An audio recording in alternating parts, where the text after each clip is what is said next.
గుంటూరు జిల్లా తాడేపల్లి మండలం సీతానగరం వద్ద జలవనరుల శాఖకు చెందిన స్థలంలో అక్రమంగా నిర్మిస్తున్న వైకాపా కార్యాలయాన్ని సిఆర్డీఏ అధికారులు కూల్చివేశారు. గత ప్రభుత్వం నిబంధనలకు విరుద్ధంగా బోట్ యార్డ్లోని జలవనరుల శాఖకు చెందిన 2 ఎకరాల స్థలాన్ని అతి తక్కువ ధరకే లీజుకు కట్టబెట్టారు.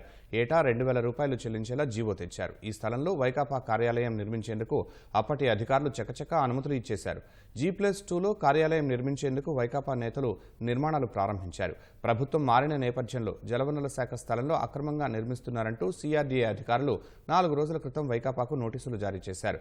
దీనిపై వైకాపా న్యాయస్థానాన్ని ఆశ్రయించగా చట్ట నిబంధనల మేరకు నడుచుకోవాలని సిఆర్డీఏకు కోర్టు స్పష్టం చేసింది. ఈ నేపథ్యంలో ఉదయం 5 బుల్డోజర్లతో వైకాపా నిర్మిస్తున్న అక్రమ కట్టడాన్ని అధికారులు కూల్చివేశారు.